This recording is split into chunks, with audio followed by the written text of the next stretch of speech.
Mana kama nyako Ramogi juanga machiegni e twak mokwongo e chenro mar piny odiochieng' ma kawuono.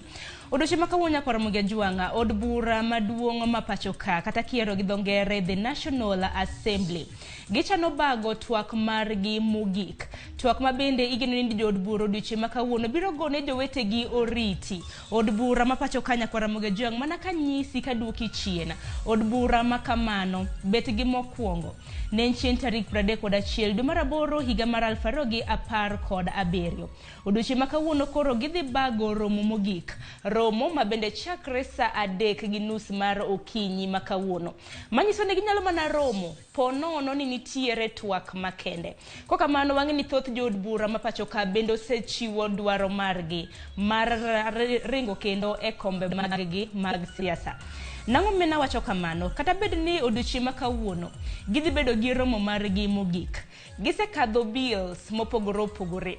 Achiel kuom chike kata mana bills mabende na gikadho mano chieng' tich ariyo mar jumani en medruok mar gowi mabende piny Kenya nyalo holo.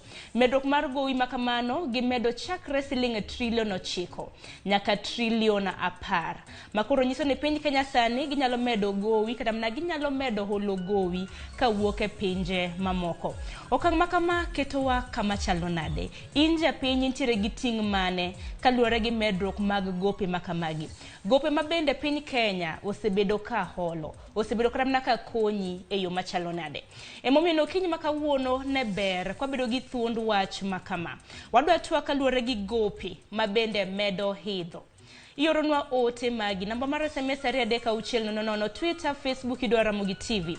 Parni wantiere achiel kachiel e mbui mar Facebook. An bende odiochieng' ma kawuono inyalo tudre koda mbui maga duto te iyuda @Sharon Ong'ao. Okinyi ma kawuono kane studio ayudo thuolo makende mar twak gi jalony mano CPA Victor Ogutu. Ber ka chako gi CPA donge? Kamano. Erokamano ahinya Victor arwaki ni machiegni. Erokamano ahinya Sharon. Erokamano. Okinyi mari bedo nade ichio nade? Aru maber. Kenda go erokamano kuom rwak makende. Mondo watim analysis mar det mar Kenya ka. Gope. Erokamano ahinya. Kamano. Amor ni kichin jalony ng'eni ka chako gi CPA mano nyisi ni en gi lony mar aria kaluwore gi weche mag ochumi. Kokamano Victor chieng' tich ariyo. Yes. Jod bura ma pacho ka koro nokadho. Kata bed ni nokadho e od bura. Yes. Wang'e ni pok otere e od bura mar Senate. Yes. Mane bed ni Senate bende kapo ni biro kadhe kata oyo. Kata mana gisani kaka mana walose nosekadhe e od bura maduong' ma pacho kaende. Kamano. Okong' mondi pachi kaluwore gi okang' makamano. In kaka jalony weche mag ohala. Yes. Erokamano Sharon, gima nyalo wacho ni gowi ok rach. And dikichinche wasekete trilion 9. To king'iyo moseol by sanie 18.6 trillion. Wadong mana gi 400 billion mondo chop 9. To ing'eni gowi en keto siling manyalo konyo piny mondo kanitie chandruok mopogore opogore gi bed ni ginyalo yudo kaka giolo pesa ma piny odhi mbele. Ineno kaka higa 2020 korona nosieko ka. To korona ka nosieko, government nodonjo gi intervention measures mopogore opogore. Ne giduoko kata taxes piny. To serikal nyaka ring mbele. Koro kete trilion 10 ne ok apar ni rach. Winjo bed mana kanyo to ko winjo bed ni ko kete mana en siling ok nyis ni ka na par to winjo ole mochop mana aparo winjo ole mana ka gi kanyo kopodi and absolutely necessary.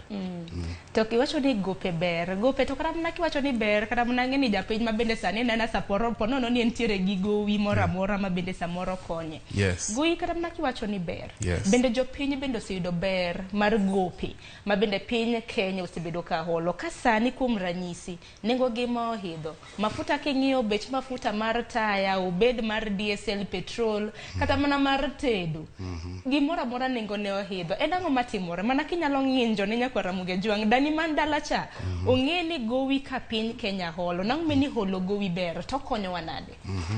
Erokamano Sharon. Nitiere gik miluongo ni capital expenditure. Gik mag gedo madwaro pesa mang'eny gi recurrent. recurrent ried gima sirikal timo pile, chulo msara, olo mafuta e geche gi gik machalo kamano. E pinje tetete mag the world, ji nyaka ol pesa. Iyudo gik machalo yore, king'iyo sirikal makoro ndalo ne rumo ne kawawacho adieri, giolo pesa mang'eny nikech kane Kibaki nitiyo ndalo mane Kibaki wene en around 2 trillion. To sani osegik 8.6 trillion. Gimawacho ni gowi to ber to nitie gimiluongo ga ni optimum. Okiol mang'eny ahinya makadho manyalo tamo sirikal chulo. Nikech king'iyo kata Public Finance Management Act wacho ni there should be shared prosperity and shared debt. There should be equitable sharing of debt between the current generation the future generation. Yani ne kiolo pesa to joma nitie piny masani gi owinjo yud mkato margi. To joma pod ibiro jwal mbele kuchocho bende obio mege share margi. To kik bede ni joma pok obiro e piny kawuono biro yudo kanegi pesa mang'eny ma inyuoli kama tiyudo ka in gi gope modhuro. Wanyalo wacho ni area mar infrastructure to waseneno ka sirikal beto otemo kabisa kune magikete gope mang'eny. Giloso yore kata thucho akaluo kuchocho king'iyo maber tineno ka yore mag lamgi olose e pinje makaluo gi Kenya e Saol. Mane manyalo wacho. To koro kogike bech gik moidhoge idho mag bei to general king'iye to en disruption mowuok e lweny machalore magore Russia gi Ukraine kuchocho. Nitie raw materials modhuro maga kucho. Magi are some of the petroleum producing country. Koro ka gigore kaka ineno sani lweny otimo newa kocha. Koro okelo a lot of problem e piny mangima. Nikech king'iyo wach mar mafuta gendegi mar tedo kata mafuta mar petrol gendegi to it is true ni bei oidho pinje tetete. King'iyo kata the other day wang'iyo Tanzania, kata president ma Tanzania ne kono MPs gimomiyo mafuta oidho. Makoro mafuta kad mana ka ji ywak to ken mana gope ma bende piny Kenya medo hole. Ng'eni mano bende ber ka Uganda bende ng'eyo. Adieri makana ni bei gik moidhogi to oge gima usiana gi wach gope mane giologi. Nitie areas moko mane gidwa time marach finance bill mancho osom nyochacha. To naneno ka MPs nyicho dero part of those things bade dhi nyo mwananchi. Kaka tax ba iche gidwa kete mogo. Mano iche giwito oko. Gik ma basic gi. Ma iche gidwa kete tax gi. Naneno ka wabungo timo maber otamore. Kata mana ka wacho suru Victor ma bende wacho kata mana ka finance bill notero kamano norucho oko. Sani ka piny Kenya medo holo gowi ma bende koro jod bura wacho ni koro gichiwo ne piny Kenya thuolo mar medo holo gowi. Bende paro ni osuru ma bende an nyakora mugejwa ma bende neno wasani chulo biro medo kada mna biro medre kinde ma bende gope pod medo hidho. Ingene seleng keto selling 10 trillion kaka na akwongo wacho cha ok nyis ne serikal no me serikal check ma open ni mondo koro giol gowi obed 10 trillion apana. Macha selling to gimomiyo selling no ber nikech nano kana en trillion ochiko to wasegike 8.6. Gima licha ahinya ne calamity moro nyawuok corona ineno ka sadi kendo ochako medore kendo. To komedore to serikal samoro nyaka come up with some intervention measures manyalo ng'iyo kaka ng'iyo wach wananchi.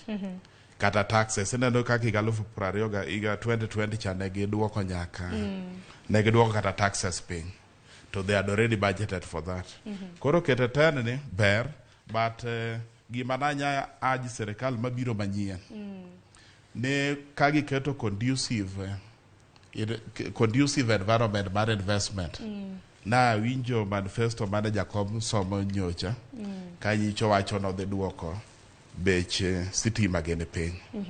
Igende sitima ke duoko piny pi keto mobedo reliable ma pi yudore to licenses midwarogi bende iduoko iketogi mok mang'eny ne serikand Kibaki gi notemo duokogi piny to koro mano nyalo miyo serikal nyalo attract gimiluongo ni FDIs foreign direct investments gimidwaro ni investors kanyalo biro directly mabiro kungo e pacho ka to mar ariyo pesa ma serikal yudo ka ginyalo tiyogo e yo makare nikech sani nyaka giti gi pesa miyudo e yo makare eka tang' nyalre nikech kineno nitie gik mwaluongo ni recurrent expenses ma serikal nyaka tim nade nyaka in ka e dwe ka dwe gin chiegni figa madhi 1.3 trillion mage musara gene chulo fise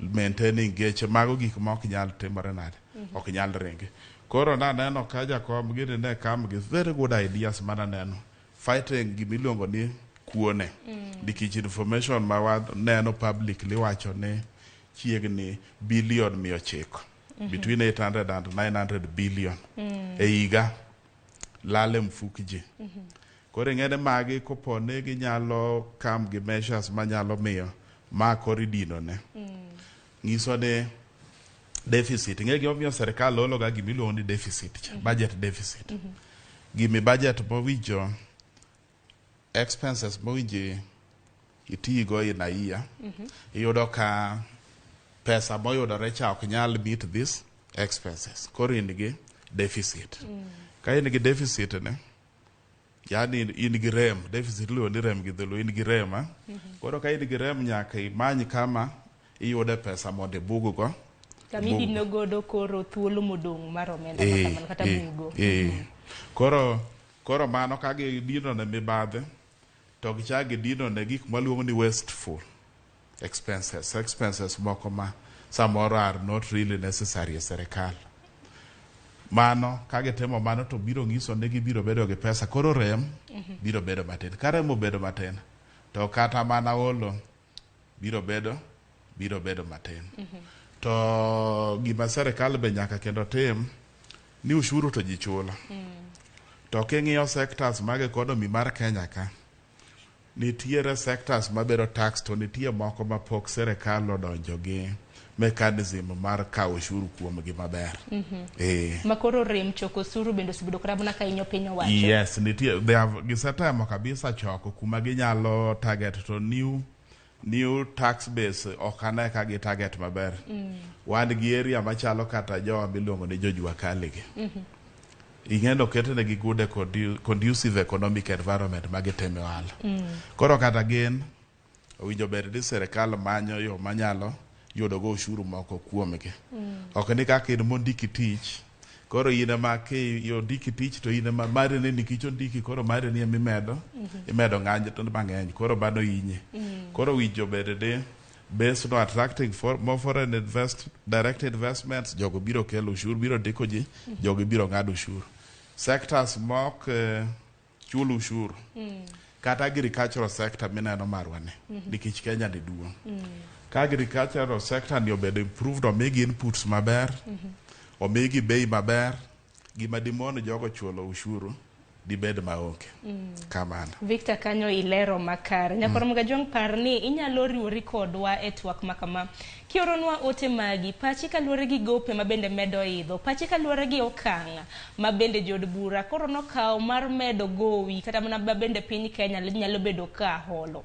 namba mar SMS 236000 Twitter Facebook idwaro Ramogi TV ano kamoko kuomu bende osemole chenro makama abiro mana somo moko kuom ote mabende donjonwa gi sani Lewis Woda Wasiboda iwacho ni Sharon Otek kodwa iwacho ni nitiere kodwa nyaka giko mar chenro makama erokamana ahinya nyakwar oracha iwacho gi dhongere kanyo ni I'm right there with you Elisha Orodi oyua iwacho no yaore mae kijana mdogo mwalimu Elisha Orodi ouya mar Muhoroni aneno ka jo Kenya dhi neno matek mbele kai ngima dhi ridore kabisa kendo ngima dhi bedo matek jowa omed mana rido okanda Bernard Makadek iwacho ni Sharon golo pacho anyalo miyo gopego owe medegi ngine ramna ka japiny go bende dong bende ber ka japiny bende golo pacho kamano Prince Sami Bernard Oyugi iwacho ni neno chenro makama kiwuok Sulwe Lambwe mane kaunti ma Homa Bay. Zak iwacho ni jopiny oket mana mahino gi weche mar pur kod ohala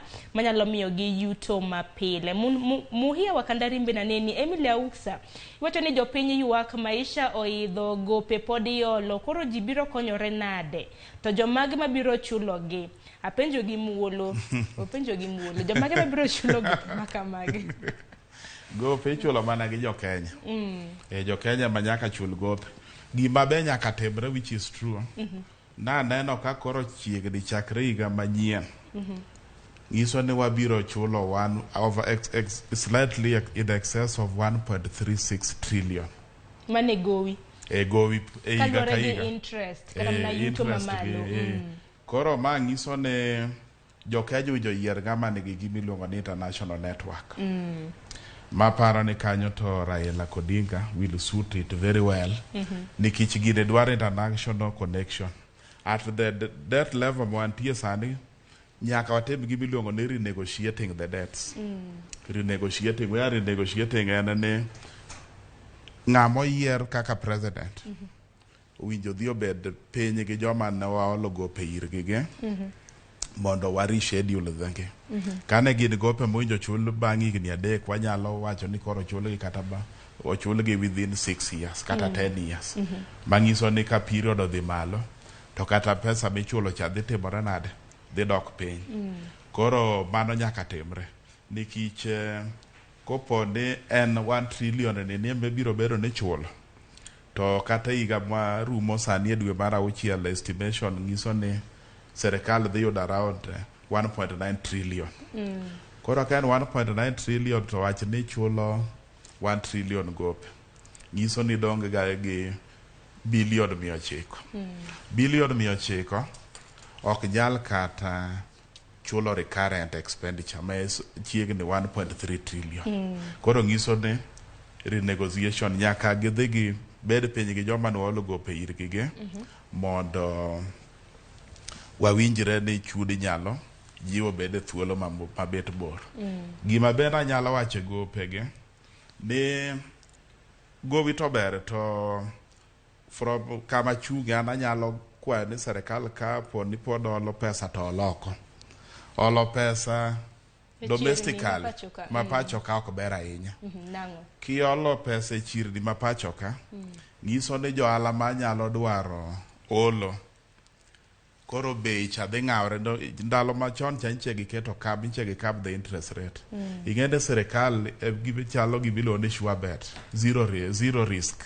Gin risk free. Kiolo serikal gowi tin gadiere di gibiro timore nade, gibiro chuli. Koro bengi kingiso nol ng'ato katol serikal, bengi biro ringo to olo serikal nikech serikal gin gadiere di biro chulo. Makoro Victor itemo wacho ni treasury bond kata na government bonds ka iwacho ni ok ber ka koro piny owacho ka ohola e chirni mapacho ka giringe chirni maoko. Bond no ber, lakini ok owinjo bed mang'eny ahinya. Ma oko no ber ahinya moloyo ma iye ka. Nikech kama iye ka serikal okawo pesa mang'eny iye e pacho, nyiso ni bengi ok bi bedo gi pesa mar olo jopiny matemo ohala.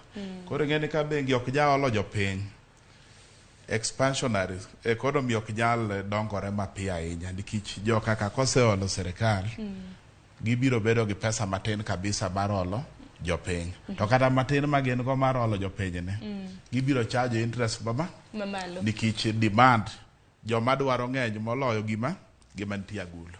Kamano. Kapok akoyo matin aneno ka janeno wa moro ka mano naneno Sam Jakom. Owacho ni oyawre. Be nitie kaka wanyalo riembo economy mano uchumi marwa ma ok wakaw gopi kendo ok omed osuru. Bende nyalore? Mano to ok nyalre. Pok notimore any part of the world. Onge piny moko ol gowi. Kata America gin ma biggest economies. Ola. Olo ni to en something mokrach.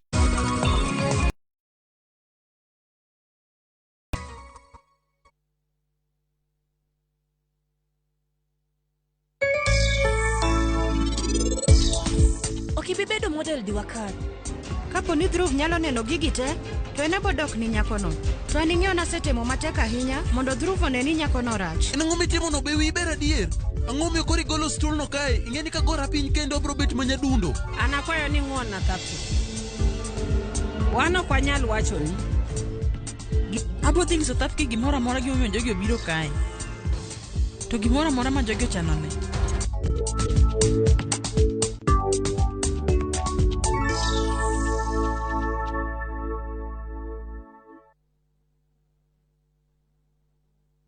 Collect fare kwa boda au matatu ukitumia ViewPay cashless na uqualify for bima ya 100,000 shillings pamoja na medical cover ya 20k na permanent disability cover ya 100k kwa 5 bob pekee. Dial *236# today to start using ViewPay cashless.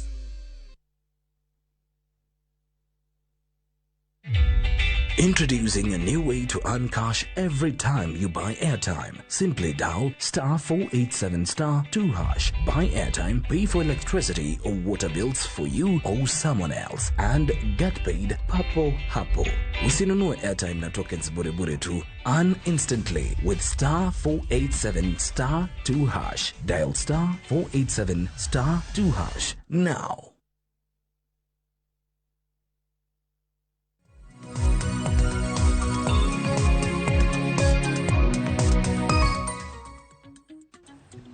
Mana kamanya kwa Ramogi juanga machiegni e okanga mar ariyo ma en twak e chenro mar Piny okinyi makawuono kineno thuond wach e TV ni kanyo.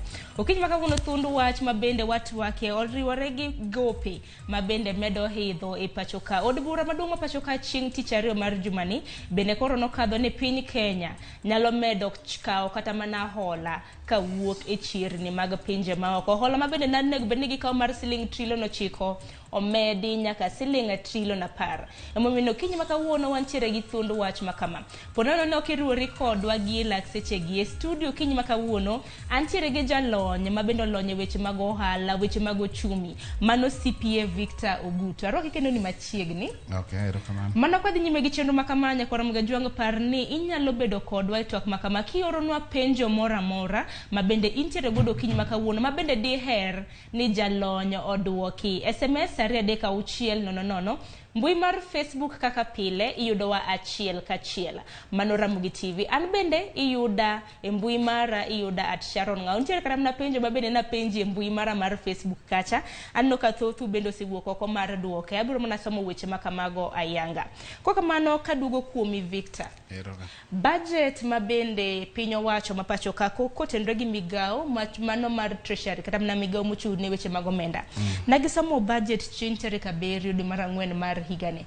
Budget mar hiko hala mar higa mar 2022 nyaka higa mar 2023. Budget makamano nen mar siling trilion 3.3. Gisan makoro jod bura koro nokadho ni gowi piny Kenya pod nyalo medo holo. Okang' makama keto kata mana government mabiro, sirikal mabiro tok yiero mar dwe mar 8 e rang'iny machalo nade nikech ang'e usuru kata mana budget makamano nantiere gi ng'ikruok moro mar omenda. Erokamano. Ne gisomo budget yatani ncho somo budget mar 3.33 trillion. To gi estimate ni serikal nyalo collect about 2.4 trillion. Mangiso ni nitiere mar chiegni 1 trillion. Rem mar 1 trillion. Koro rem mar 1 trillion no Sharon ni nyalo bedo makari nyalo paro ni samoro gowie ma the first priority. Mano nyalo bedo adieri to samoro bende ok nyalo bedo adieri. En ni ka serikal nyalo dua wegi gibiluongo ni ufisadi chakua. Mano koro githi choko weche mag mibadhi. Weche mag mibadhi. Weche mag mibadhi. Samoro ushuru nyalo yudore mokalo kata bana 2.4 trillion. Kedo wadhi e yiero. Ageno ni ka serikal moyier en popularly elected government. Serikal ma ji oyiego.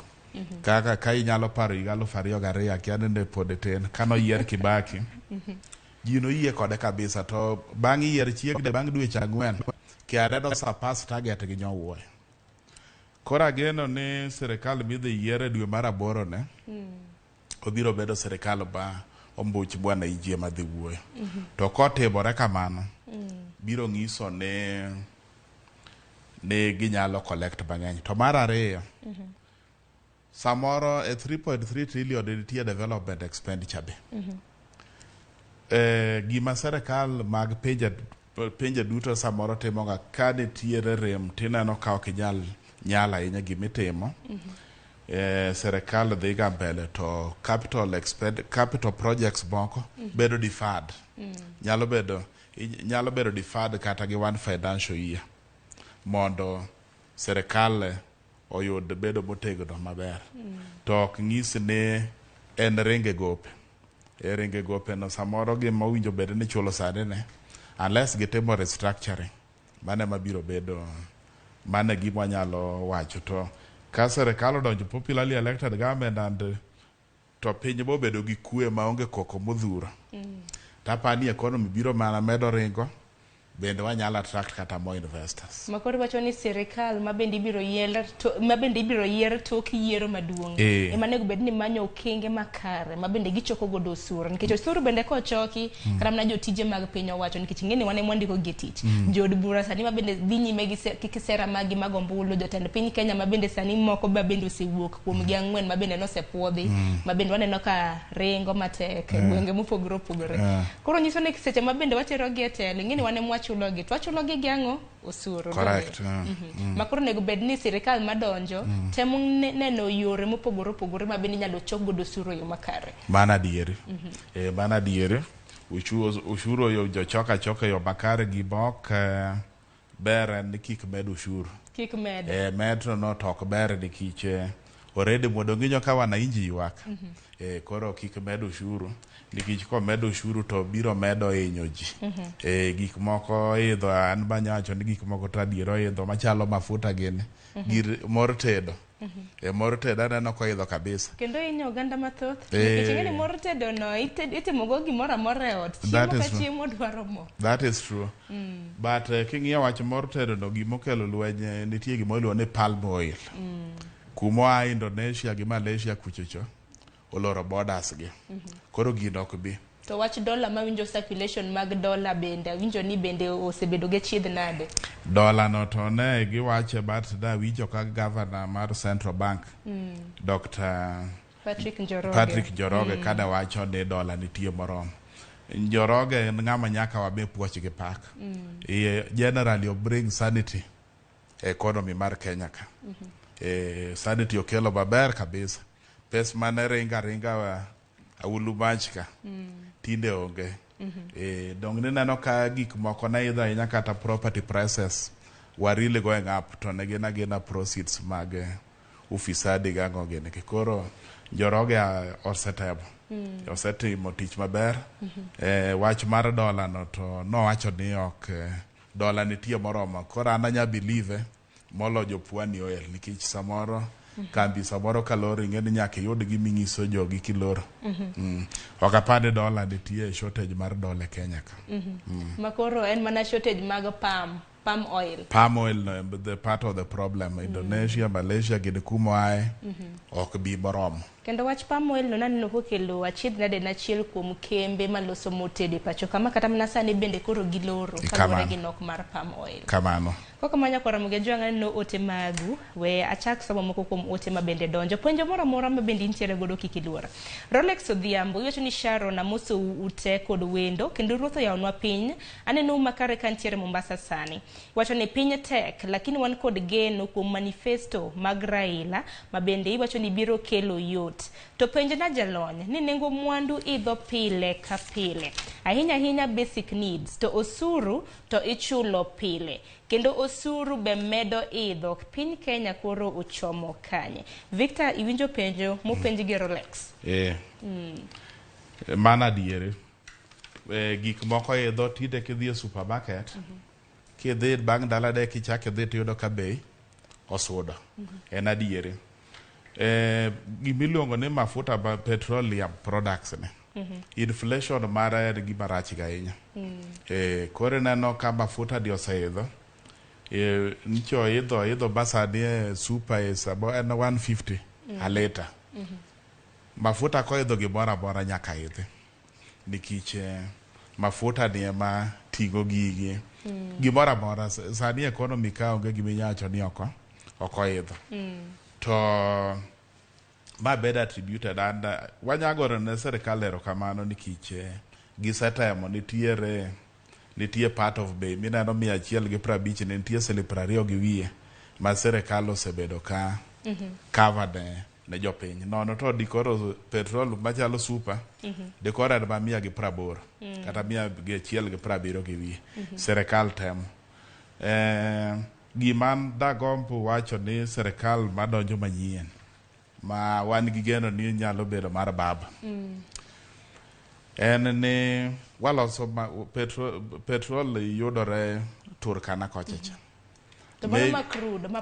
ma pok ochungi to ne wan gi kar chungo Mombasa koni koro maybe aparo ni economists ma Jacob go gi technocrats nyalo advise ka wan oil producing country apani gino be nyalo kelo a lot of economic stability e Kenya ka kopo ni wanyalo timo refining mangiso ni kwa refined we add value to the crude oil mua produce e Kenya ka ngiso ni wanyalo charge bei maber to dok piny kwa charge bei modok piny no kata gimora mora biro dok piny aparo ni mano is some of the things manyalo timore. Dero kama na nyaparin line marwa mar SMS brano ka weche kata mana ote bende odhuro ka somo mana moko kuom penjo ma bende jopiny nitiere godo. Musa Orure Jakadhimu openjo ni ang'o momiyo wan gi gope to gold mano mula ikunyo e pachoka pesa bende iloso e pachoka donge ni pesa Belaru kata bende pod iloso ga pesa koro Musa penjo ni en ang'o momiyo ni wan gi gope to mula ikunyo e pachoka to pesa bende iloso e pachoka. Didwok Musa nade? Okay, erokamano. Gold ma Musa wacho ni taparo ni Kenya nigi gold kata ka en gi gold to matin kabisa mawuok from gold ok apar ni en pesa maduong' manyalo ok ochal Congo DRC to donge no ka mula kata mana nyatike kache kunye mula bimbo se koche kunye mula to mula gi ok konyo Kenya kata mana weche mag osuru kama maka gik matedo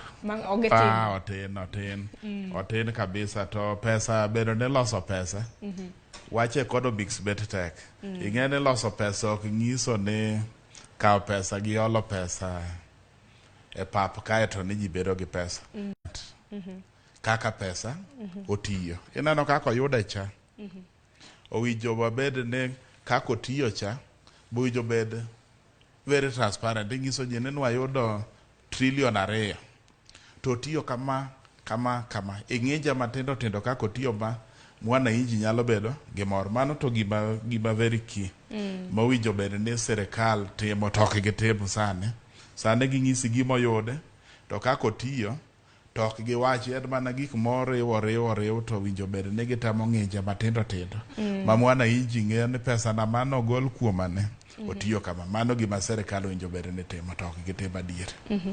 To ka gope okohol nikech kata mana ka ni wacho kata mana sirikande Kibaki nokwane ka jopiny nantiere gi chandruok kata mana nengo gik moko nokohidha ahinya en rieko mane madiwach kaka jalony manotiyo godo ma bende nyalo olo kata mana rieko ne sirikal mabiro en ang'o mana Kibaki timo ma sirikande gi okine ka timo yo makare?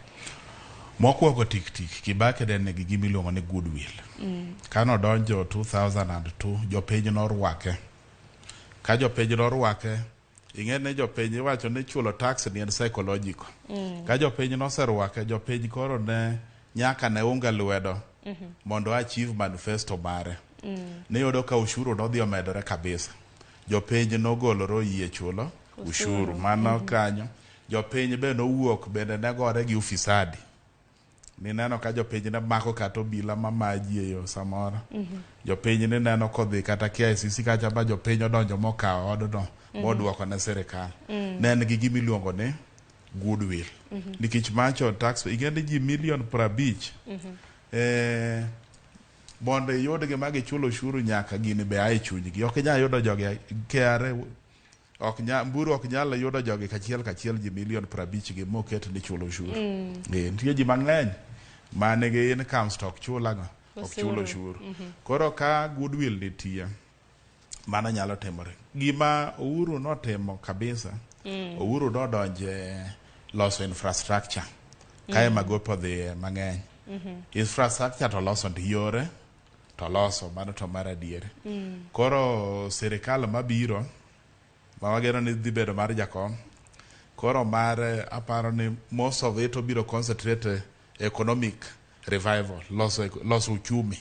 Yore oselosi, koro mana tieko modong' matin gi ng'iyo kaka koro wach uchumi ne inyalo losi, attracting FDIs, foreign direct investments, keto conducive environment ma ji nyalo invest, rescheduling the debt so that uchumi ok chal ni gima nyalo lwar, gik machalo kamano. Nikech wacho ni tende Kibaki jopiny nitiere gi goodwill na gitiyo kode makare.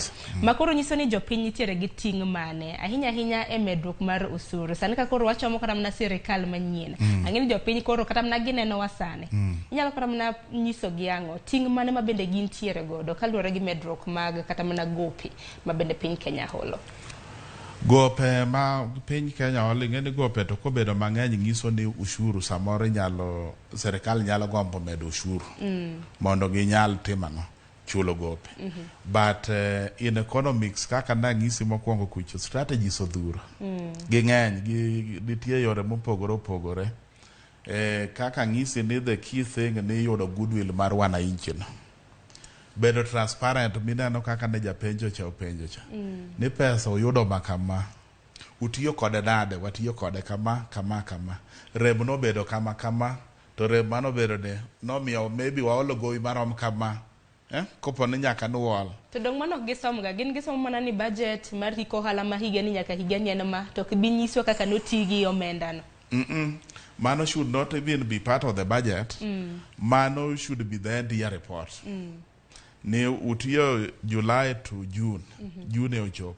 Serikal mabero wijo bedo ni dwe mar 7 koro gimiyo wananchi report kaka pesa bar budget cha inano kaka mar 2021 2022 rumo 30th June. Serikal mabero wijo bedo ni dwe mar kar dwe mar 8 nwayudo kama, to otiyo kama mamo kako otiyo ne publish ikete kata gazet ma wananchi ne kaka pesa otimore nade, kaka pesa otiyo.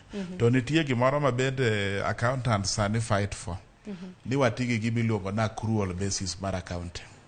Serikal tiyo gi basis moro iluongo ni cash basis, ni pesa odonjo, pesa otiyo. Cash basis no mage gik makelo mibadhi e Kenya ka. Accrual basis mar accounting ne e gima wa insist ni serikal te otigi accrual basis.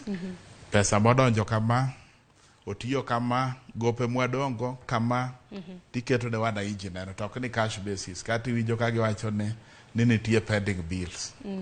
Nikech pending bills nitie, supplementary budget nitie. Koka man engineer Lazaro Kanyambo wacho ni gowi ok rach kapo ni tiyo godo maber. Otherwise Kenya nego tem ket restrictions ni mwandu mabedo imported kanyalo yudore locally. Ket chik ne weg mwandu mondo obi oger kembe gi e pachoka mondo bed ni mwandu ma wanyalo consume obed locally produced. Ma biro konyo ting'o uchumi malo kod duoko gowi piny maonge nyiego. Bendi paro ni paro makamano en paro makare. Owache makare. Owache makare maonge gima daka mede wache no. Wache no wache makare. Philip Aloyo wacho ni Sharon Mos na wuod Kabuoch ma wiyo timo jera. Na ng'eni nokinyisa ni wuok Kabuoch tero ng'ato sacho ni wuok Kabuoch ero kamano. Ero kamano. Paul Woda Wendo iwacho ni wuok West Sakwa Ward. Kothe magoyo wa piny to sekethore sani. Kati bedi gi pesa to chalo nono. Bando onge e mier. Kate duke mekwa isaya bei tondi we watem gi telo makiny kade wane lokruok. Kokamano to wuodo Mbasa uweu. Wuodo Mbasa kosine wuodo Mbasa. Nyarseme bendo neno weyo makare ero kama nainya. Barakuku George mar thim licho hinga Migori County ocho ni Sharon penje na CPA Victor Ogutu ni en ber mane ma jopiny ma kawaida yudo kuom filing his or her KRA returns meke. Ang'eni wach filing returns ni bende na mienje. Wach filing returns ni tinyalo wacho nang'o. Ber mane mana kaka barakuku Jojo sepenjo ma bende japiny ma kawaida nyalo yudo kaponi o file returns mage mag duol mochung'e choko osuru. En a requirement mar KRA ni a taxpayer man gi PIN nyaka file return by 30th June. 30th June of each year. Ber mi yudo ni ki file return ok jo ushuru go bi go penalty ka in individual ka in ngato kaka in gian o gi bi charge siling 2,000 ko ki file tibiro charge siling 2,000. Mani go ifai. Igo ifine. Ka in kambi tigo siling 20,000 kuom koso filing go. To ko ki file koso ki file mi file maber to dhi konye nikech kidwaro gimiluongo ni tax compliance certificate. Matinde dwaro kuonde mang'eny, kuonde ma ji manye tije, johala dwaro gi tax compliance. Mane biro mana yudo kopo ni file return no by due dates. Ko ki file odiechieng' midware no tibiro wito siling 2,000. Dong wacho de piny tek. Kora afadhali file chon mondo kik mai siling 2,000 madi ng'iyo go mogo. Kamano. To kar filing returns kanyo bende ber kinyiso jopiny ma nego bende ber. Kata mna kok ichulo osuru ti file kata mna ka zero returns. Yes. Mondo kik go ifai. Correct. Kata kok ichulo ushuru nyaki file nil return. To kaka wananchi bende dwaro wacho transparency no.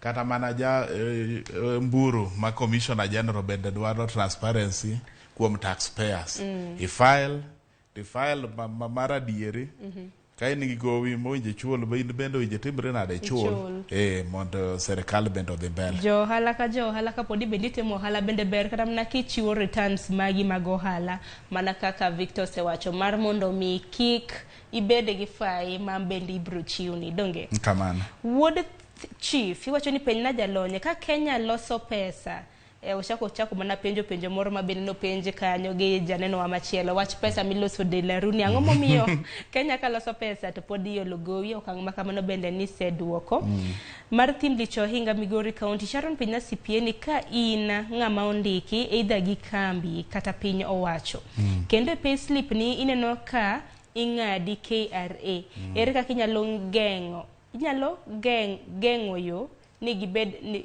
inyalo mana kata okramna ko penjo ni nyalo ng'eyo kata na kaponi i file gi makare mano kaponi wacho no penji ni ng'eni samoro bende dhuluma kwa Ramogi ndiko bende samoro nyalo bago ji matin mana ka aneno penjo ne ni makare openjo na penji ni ang'o momiyo ni ng'ama ndiki kata kondiki gi kambi kata piny owacho kendo intiere gi payslip ni ineno ka ing'adi KRA ere kaka inyalo gengo kata mnanego bed ni file makara apa nena wach mag filing returns magi mae penjo maneno kantiere ka beto yot ka in ng'ama ndik kende to kendo filing no yot ka in ng'ama chamo msara kende to kidonjo ai tax kacha kidonjo nikech ng'ata man gi pin nyaka bed kaka nya access ai tax mari nikech jo KRA ka nyaka mi pin nyaka mi email mari ka wiyo wil tindiko pin ni tinyalo dio forget kacha to gioro ni resetting password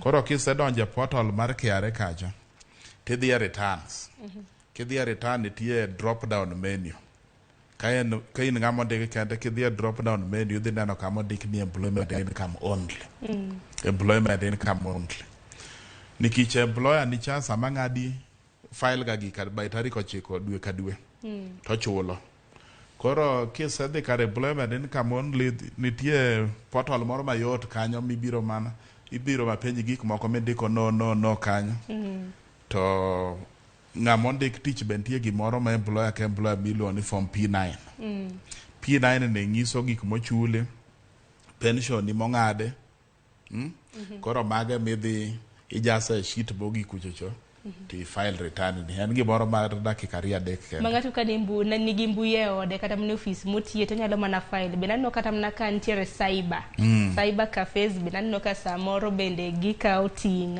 mar konyo oganda jo cyber go richo jo cyber go to ok dakang advice wananchi no dhi ire gi especially on issue mag tax gise uso ji mang'eny nitie jomoko madhi Kasaiba kacha ging'e gigo kaka timo, especially joma ni gohala.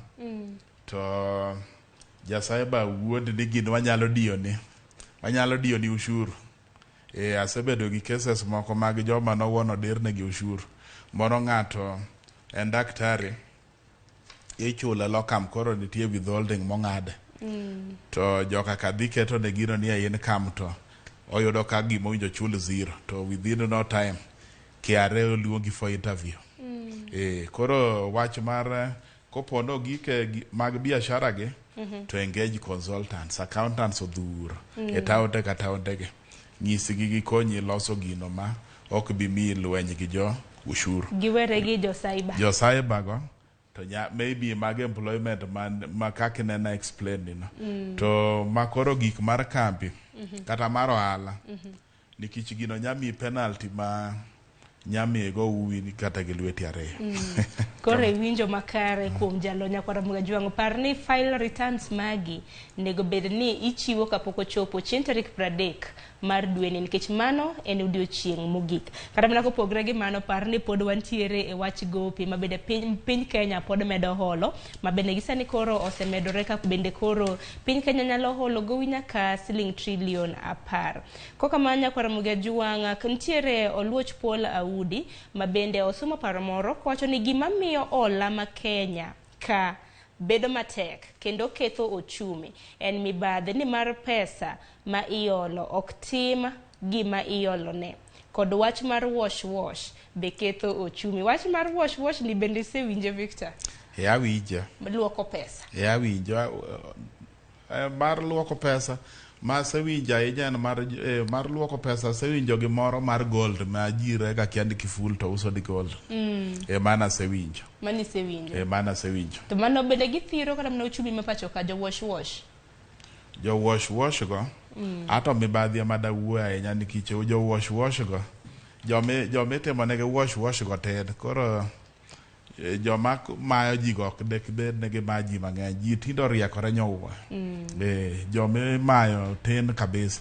Kenya ka ji are well exposed. Jo wash go tebo de to akapar negi dhi mabor ahinya. But mibadhi to is true. Mibadhi no e lweny ma wan go Kenya ka iyudo ka pesa all it is true. Tiyudo ka projects moko ochake. To we diere kanyo to pesa serikal otiyo mano to ok ber ahinya. Serikal dwaro ni project magichako to ichako matieke. To Magufuli ma yande ruoth odhi go Tanzania ka incho gero kata railway line gi internal sources of funds. Koro gowi den ananya aji serikal madonjo manyien ne gitem kage chule to gi reduce gi biluongo ni olo. Gibia gi other multiplier strategies manyalo miyo piny odhi mbele. Olo no tok ber to mon to gima paro ni owinjo be serikal manyien otem ne joma ibadhe gi ngene samoro. Iwacho ga ni criminal law should be deterrent. Iliwe fuzo. Yano owinjo bed ne wabedo gi chike mager kabisa. Miyoro ne kata ng'amo yudo gi wach mar mibadhi. Buche ng'ado e ndalo matin, ok ni buche moko mineno dhigni 10 gi. E ndalo matin titwe ng'ato. Kotwe kata ji 10 kata 20 anyalo kone ni biro neno ka wach mibadhi ni ji ofwenyo ni kare gini. But ka jo mibadhi jo mipako, jo makwelo ng'ato kwelo te maringo godo pogo ji 200,200 mano tok gima ber. Ero kama na Victor nyakwara mga juang med oro pachi giseno ko yo matin kendo yueyo mogik ka wan waduogo wadhi nyime gi chenro mar mondo mi watiek chenro makama ko kamano ketemane TV mar Ramogi ote magi abro somo ka wan wawuok e yo matin.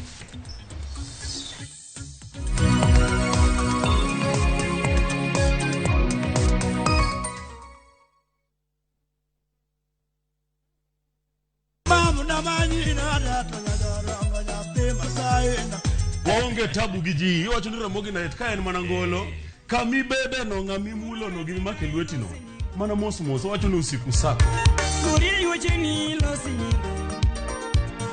baby rock na wen wuoyo matin to thum kalie. Awenya dago nyathigi karo nadengo mai wenda sechoro mona. Luongani ng'inja the entertainer ma en Ramogi night chenro mabiro ni tich abich kochakore saa 4 motieno wach podo ni benga wach podo ni ohangla mit maratari.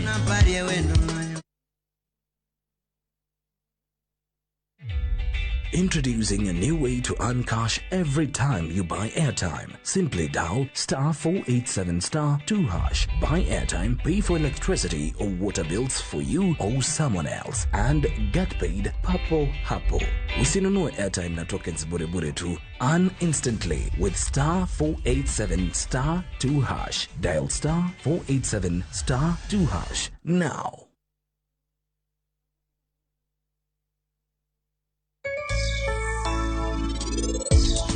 Jahera mar chenro mar penj laktar achiel kachiel kokalo Ramogi TV kama wacho ni ngima en mwandu. Aketo ngima na ilweti Takadhi. otieno pod bor we bukore ni sel sani bebe kar.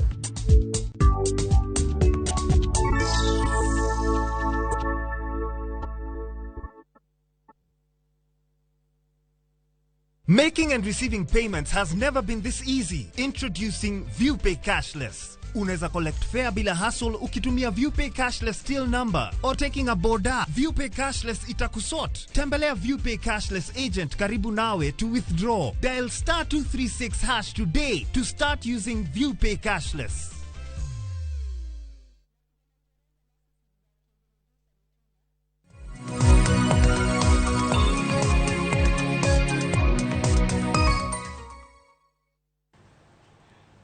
Mana kamanya kwa Ramogi juanga ponono nokiro rekodwa ma poden chenro maru Piny twak maru Piny machiegni okang' machielo. Thund wach mwatwake en kaluore gi gope mabende medo hidho e pacho kaindi. Kata bed ni gope medo hidho e pacho ka bende parni odiochieng' makawuono bende piny owacho kata mana od bura maduong' ma pacho ka biro bedo gi romo margi mogik. Romo makende mabende gidhi bedo godo ka bende wang'e ni thoth jo od bura ma pacho ka bende osechuo gombo margi mar dhi laro kombe mopogore mago mag od bura kata mana kombe mamoko. Koro odiochieng' makawuono chakre saa 3:30 gichano bedo gi romo margi mogik. Romo mogik mano mar od bura mar 12 e hikruok mar od bura machielo mabende biro donjo e telo. Mano od bura mar 13 mabende chako tich tok yiero maduong' mar higani. Emomiyo odiochieng' makawuono watwa kaluore gi gope ma pod medo hidho e pacho ka. Achiel kuom okenge mabende jod bura nokadho chieng' tich 2 mar jumani en medruok mar hola mabende piny Kenya nyalo medo holo chakre $9 trillion kowuok e $9 trillion nyaka $10 trillion. Emomiyo okinyi makawuono wantiere gi twak makamano. Ponono nokiriwore kodwa okinyi masani. Okinyi makawuono ntiere gi wendo molony e weche mag ohala gi ochumi. Mano CPA Victor Ogutu. Victor machiegni kendo okang' mar 3. Mana kwa dhi nyime gi chenro makama parni nyakwa Ramogi juanga nasenyisi nyalo oronwa ote magi kokalo lines magwa mag SMS 33600 kanyakla kod Facebook bende wantiere achiel kachiel. Victor kaduki chiena nitiere nok mar dola ma bende nwalose. Governor ma Central Bank mano Patrick Njoroge bende nolose. Mana kwa nyalo winjo gi mana governor ma Central Bank owacho kaluore gi nok mag dola ma bende koro sibedo kamienjo. The market covers a lot. The market generates and distributes something like $2 billion every month. So if you have somebody who is importing, let's say a sector that is importing 90 or 100 million, I think that is nowhere near the 2 billion that we are putting out there. And they should understand that they are small in that sense and sort of go to the market like everyone else. Nekwa Ramogi juanga mano en governor mar bengi maduong' ma pacho ka kata kiero Central Bank of Kenya mabende korona loso ewi nok mar dola. Wach mabende Victor bende noselero. Koso ni idwaro kata mna wacho wach moro kaluore gi gima governor wacho. No, it is true. Igene governor no. Osetiyo maber. Kendo en ng'ama omiluor ahinya piny mangima. Koro an pache no agree go ni dola ok nok e piny ka de bed ni onok to Njoroge do kodowa Njoroge en ng'at to bajadiere kaka ng'e itoni igone debe koso tiyo emotiyo makare agone debe we have interact kod kata gi deputy mare kuonde mopogore opogore to gima nyalo wacho ni Kenyan economy kae to sekelo sanity kata beche ute dog tinde neno ka dalo moko neno ka bech ute chikore gi bei ma pok nodwaro yude tinde king'iyo property prices dok piny mano sanity mano kelo Toni mano sanity mano kelo mana kamanya kwa Ramogi Jwang bele na singo ne nadhi somo moko kuom ote magi ote mabende abiro somo kowuok e TV kanyo kaponi nyalo mana ketnwa moko kuom ote mar mondo mi asomgi achiel kachiel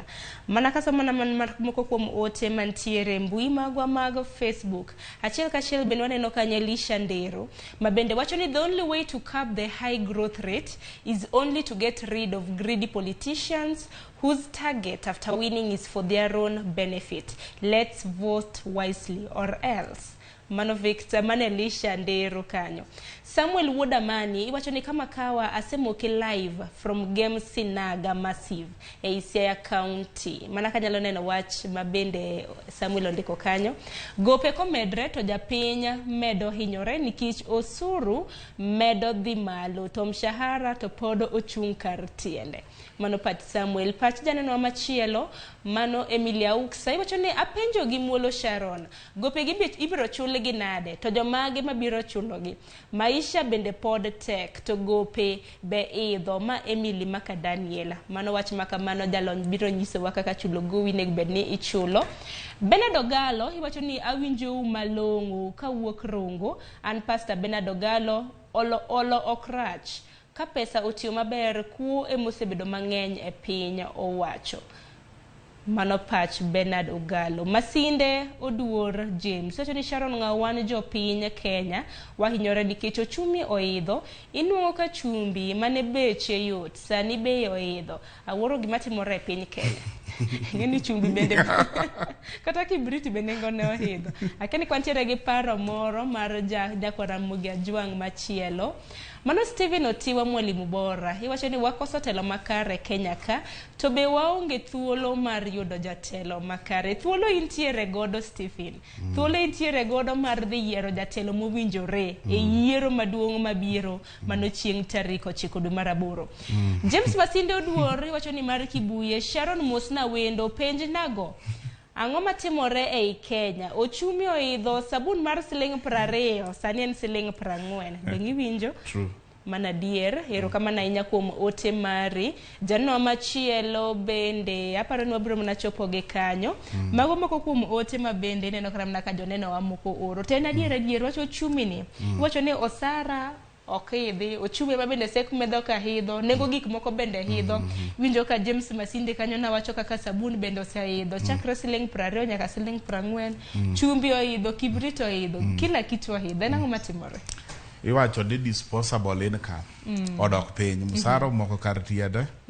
to gimora mora oidho mwana inji joradiere kaka na kuongo koni ne inflation mikelo gi gimiluongo ni mafuta racha ahinya gigi most of them you'll attribute gi to idho mar mafuta mafuta ne ko idho gimora mora na sekore ni sani kidhi e supermarket giming'iew kawuono kidok yudo ka beyo chikore en adieri to wan gi thuolo sani kaka isewacho Sharon mar yiero sani and without missing word na nyalo konyo jopiny niya ne tarik 9 dwe mar 8 wadhi timo yiero kwa dhi timo yiero nyaka wachak gi jatelo mar Kenya jatelo mar Kenya kane pacha kaka ng'iyo objectively mok ni aungora koni chiel de jopiny oyiero Raila Amolo Odinga gimo miya wacho kama neno ma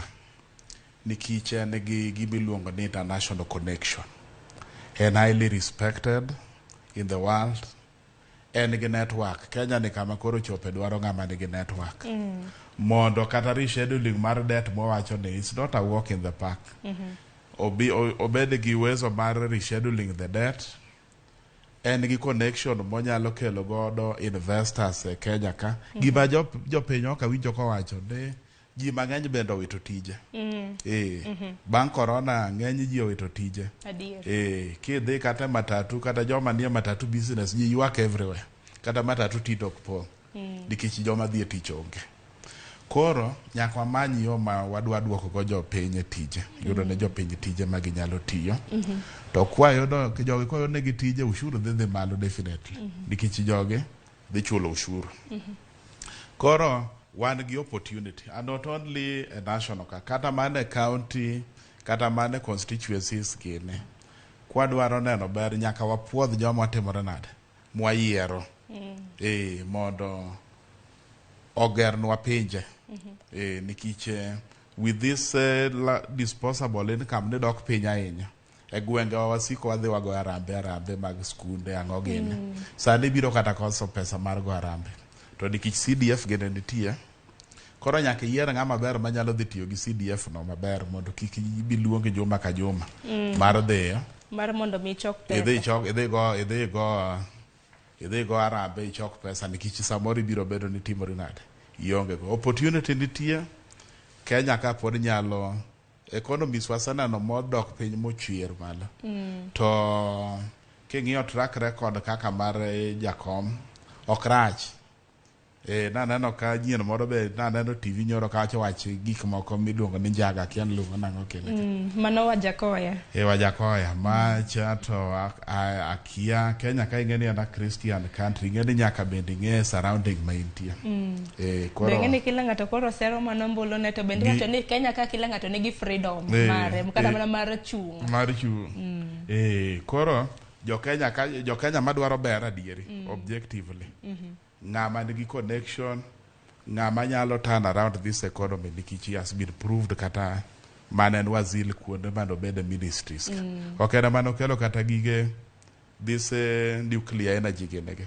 Nikech gir stima genege. Kidwa attract ji, nyaka duok stima gene piny.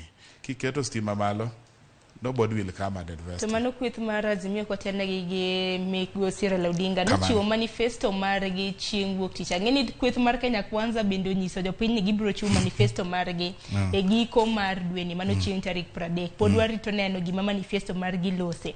Koka mano manifesto mar Kenya Azimio la Umoja One Kenya Lands korka kori kaka jalony weche mag ohala mag uchumi ni nene nade. Machane ber. Nikech gimina ni luongo ni multiply effect ni. Naneno ka jakom put a lot of emphasis on industries, setting up industries.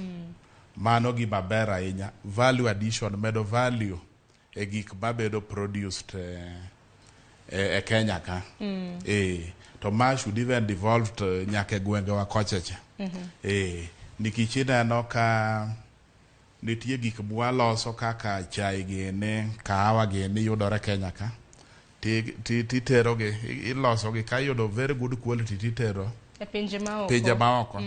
Kidhi kata mana UK gene nyayudo ka chai mit mapok ne in pok de winjo mar chai nano. To yae Kenya ka. Koro gigi owinjo sama watemo value addition e Kenya ka, more jobs will be created. And when you medo value to the products kata bei medore.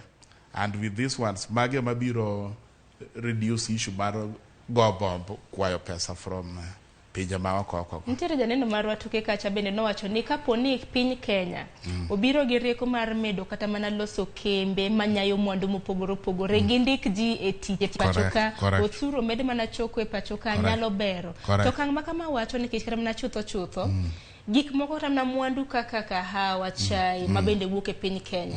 Yudo ka waonge kod kembe manyalo loso, manyalo rego gi yo makare. Yudo kaka kahawa igole piny Kenya itere loka, idhi lose loka, iduoge kende piny Kenya ka, to in ma kahawa wuok e pachoka samoro kata kaka Kericho, samoro kaka wach ni chai wuok e. Chai koro iduogi uso ni nengo mamalo moloyo. Correct. To kata mina ne loso Kenya ka chai gende mina ne loso Kenya ka. Wamadho mana grade mar 3-4 gen. Wan madho grade marach mumi. Momi watiyo go chungu. Otherwise chai betuono ba kakao. Mok first class en mana gimituono gi kijiko mana kaka kahawa iti. Yes, to marwa de neno ka nyaka ing'iew chuku mar siling 20 mar chunge. Koro those value addition gik ma jakom nowacho machalo kaka baba care mar bedicone is a good thing. Nikech nitie jowa mang'eny matho tuoche moko matindo moko winjo bende nego ng'ato. Koro ka okel baba care banditie yedho osiptal, that would be very good. This issue mar disbursement mar 6,000 pa ng'ama jomonge uwezogi. Takeni mano tibro tim kanyo nade? Kanyo taneno ka jopiny bende nacho ni kanyo chacho gi matis kaka sani koro piny Kenya pod holo gowi ka. Dibedi ni pod obro go holo gowi mamoko nikech kidwa chul siling 6,000 kata ni sirikanda zimio donjo tele. Siling 6,000 mabed na gisingo mar chiwo ne moko kuom jodongo e pachoka. Pesa ni ibogol kata mana kanyo. No, na winjo running mate mar jakom kenche wuo chieng' cha. Inano kami kuelene. And gimomiyo I believe jakom nen prime minister. To ging'eyo kuonde ma pesa dong' ichi neno kam aklak ne olal gi impress mar milion 200. Ng'isi ni pesa nitie. Tuge mantie mang'eny go gi pesa. Koro ka gibiro nyono piny motegno e yore mag tiyo gi pesa. Surplus biro bed. Nikech nano nitie so many projects binano kiwacho ni billions dhiye. To project owuon to onge gima timore nan. Kaka ne janeno moro wacho ni pesa iolo tiketo projects moko mok timre nan. Mok tim. Koro ka nitie proper follow up. To pesa nitie Kenya kae. I can tell you ni Kenya kae ushuru ma ji chulo. Oko tin. I can tell you pesa no ng'eny. Koti kode maber. Igene bedo no mi budget ok ng'isi ni budget ko mi to winjo bedo ni pesa ne kawo titiyo gote. These things can be readjusted. Nikech kaka wawacho ni wasetimo devolution. An kipeja gimomiyo pesa mang'eny, majority of pesa pod bedo Nairobi ka. Ok ang'e ahinya. Nikech kor gwenge yudo kama naka boma. Kosa nikech Nairobi en capital city. Yudo kama naka circulation mar omenda kata naka idhi e gwenge. Yudo ka tin. Circulation mar omenda ng'eny mane bombe. To gwenge kocha ang'o mok time. Yes. Nikech kata mana ka sani yudo ka budget of ministries moko kama ng'eny 100 billion, 200 billion. Gima gitimo go malong'o. Onge mage kuogo. Koro 6,000 ne ato nyalore. Nikech niwinjo ka president owuon wacho chieng' moro ni Kenya ka wito billion adi per day. Billion 2 per day.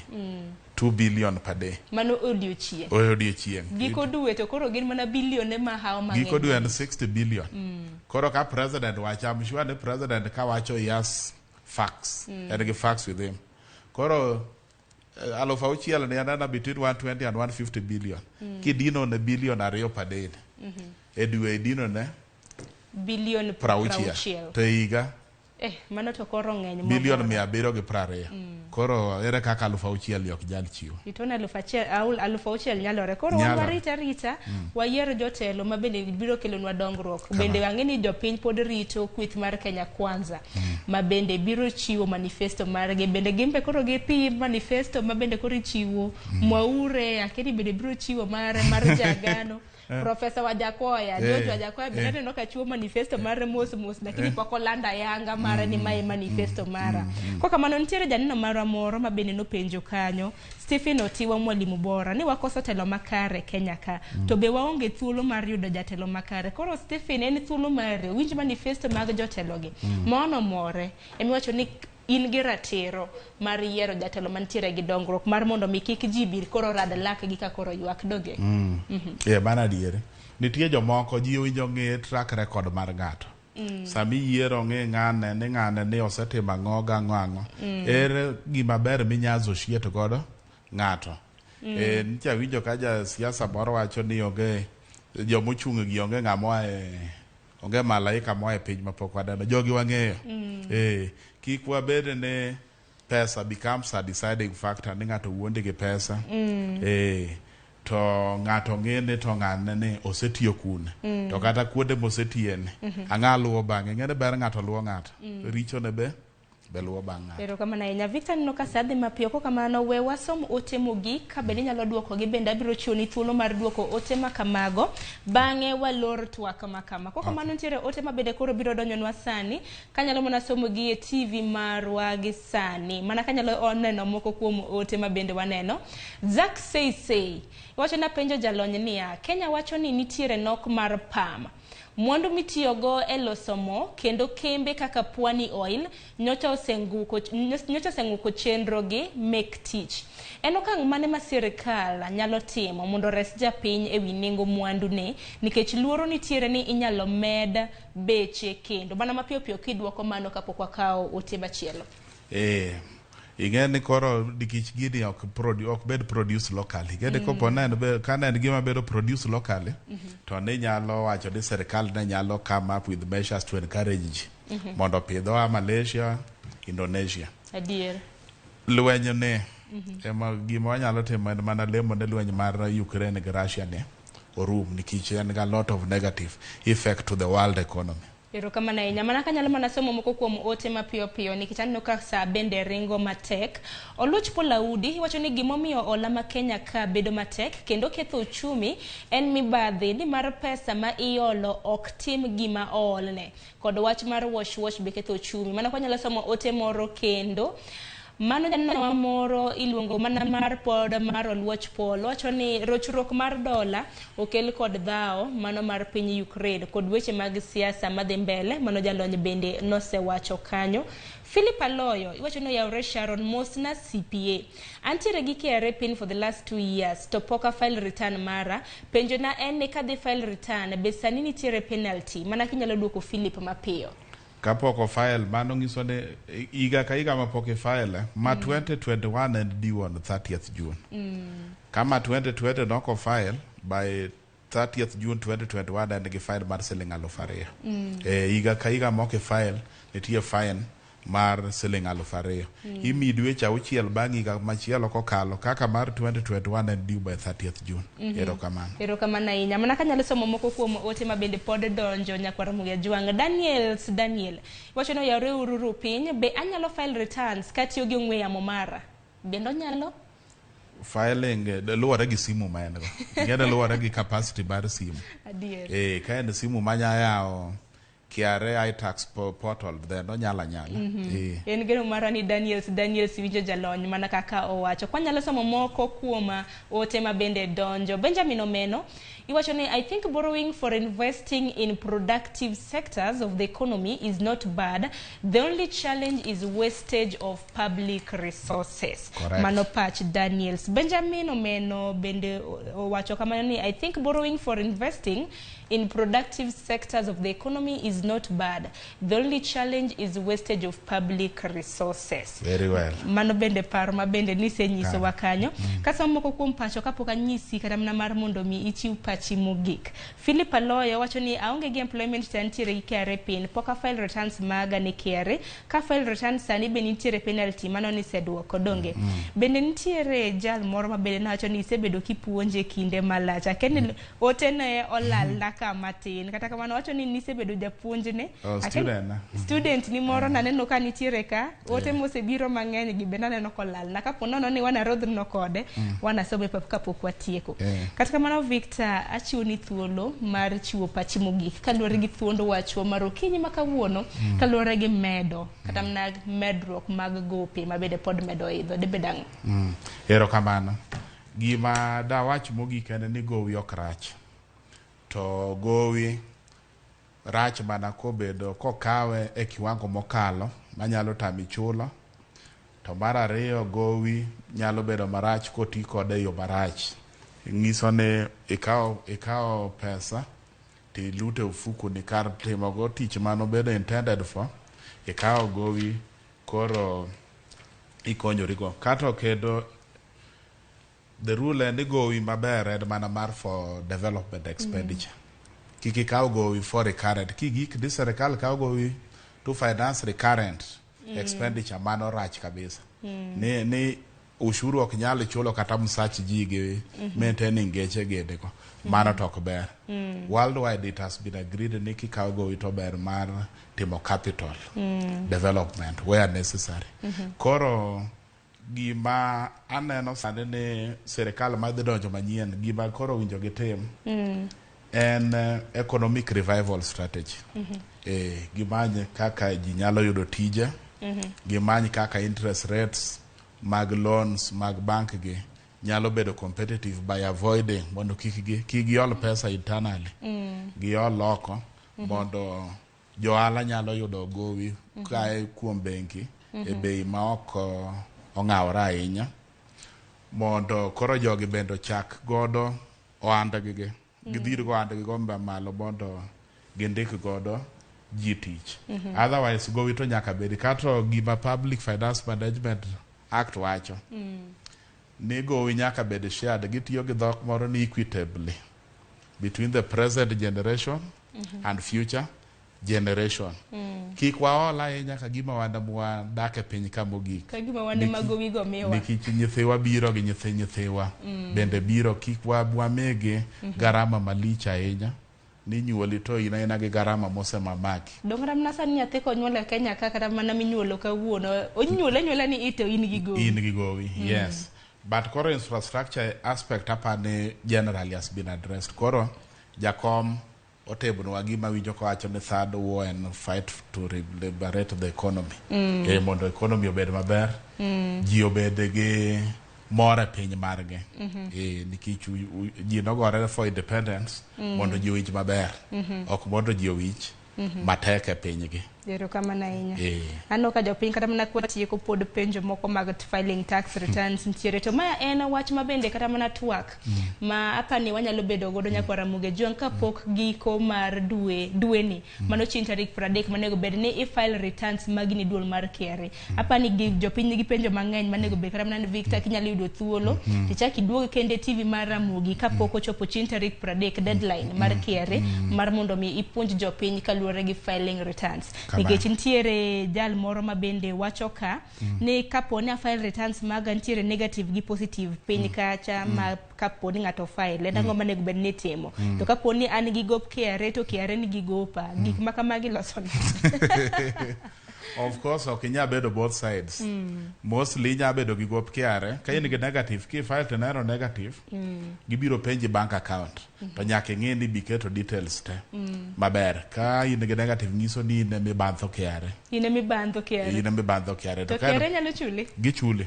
Yes, ka gichuli ka ki prove ne you are in a refund position, they do pay, gichudo. Ka en positive to nyiso ni in gi gowi kanyo be nyaka ing'e ka be iketo gimoro amora maber. Nigi samoro nya bedo ni ok ikete maber.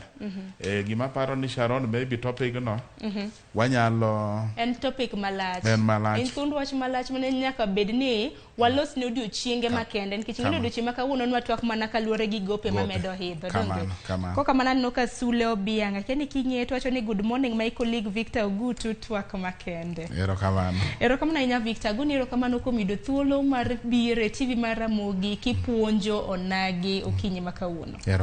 Erokamano inya nyakora magajuang mano na CPA Victor Ogutu mabene na chiuno puonjo mar ariyo kaluwore gi gope mapod medo hidho e piny Kenya. Kokamano erokamano inya bende ne inya kwa Ramogi juang mabende neno chenro makama jok moro ote astemo somo kar nyalo mara ote pod medo donjo twak makende ni gino maro ni ka Victor biro yudo thuolo obiro chako duogo kende TV mar Ramogi mar mondo mi ochiw mana puonj mar ariyo kaluwore gi wach mar filing tax returns ne duol mochung' ne choko osuru mar KRA manego bed ni itimo kapok ochopo chieng' tarik 30. Kokamano gikanyi makilwe giko mar twak mar chenro mar piny okinyi makawuono chenro mabende biro bang' ma en chenro mar pok opogore kik dhi mabor.